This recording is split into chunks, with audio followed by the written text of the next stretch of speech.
ایک عورت عراق سے آئی، اس کی 5 یتیم بچیاں تھیں، تو اسے ضرورت تھی وظیفے کی۔ اس نے آ کے پوچھا حضرت عمر بن عبدالعزیز کا گھر کہاں؟ تو لوگوں نے فرمایا وہ سامنے جو ٹاٹ اور بوریے کا پردہ لٹک رہا ہے وہ عمر بن عبدالعزیز کا گھر ہے۔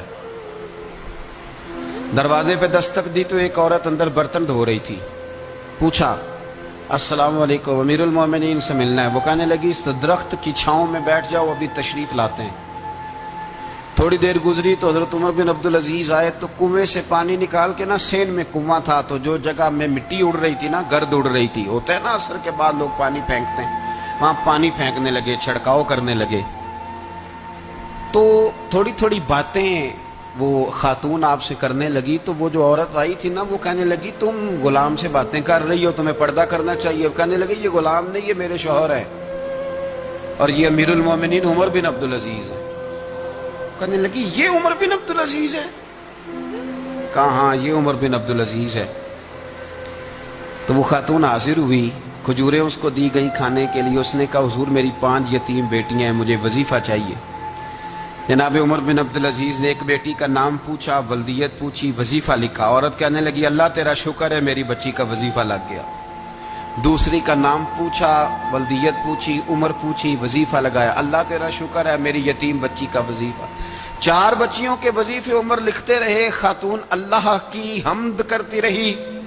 5ویں کا لکھنے لگے تو کہنے لگی میں نے زمانہ بڑا دیکھا ہے پر عمر بن عبدالعزیز تیری طرح کا بندہ نہیں دیکھا۔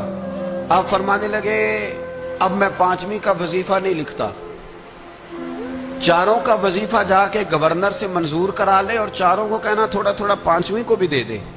حضور کیوں نہیں لکھتے؟ فرمایا جب تک تو حمد کے لائق رب کی حمد کر رہی تھی میں وظیفے لکھ رہا تھا، اب تو نے میری تعریفیں شروع کر دی۔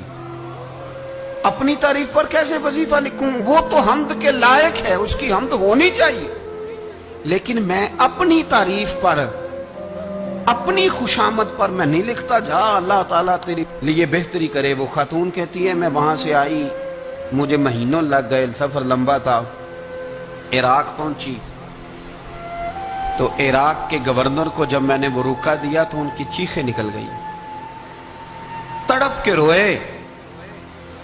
میں نے کہا کیا ہوا؟ کہنے لگی بی بی جس نیک آدمی نے تجھے یہ لکھ کے دیا تھا نا، چند دن ہوئے ان کا انتقال ہو گیا۔ عمر بن عبدالعزیز پردہ فرما گئے۔ وہ خاتون پھر روئی، کہنے لگی یتیم بیٹیوں کا اب کیا بنے گا، اس رکے کا کیا بنے گا؟ تو آپ فرمانے لگے بی بی جب امیر عمر بن عبدالعزیز جیسا ہو تو گورنروں کو بھی اللہ کچھ توفیق دے ہی دیتا ہے۔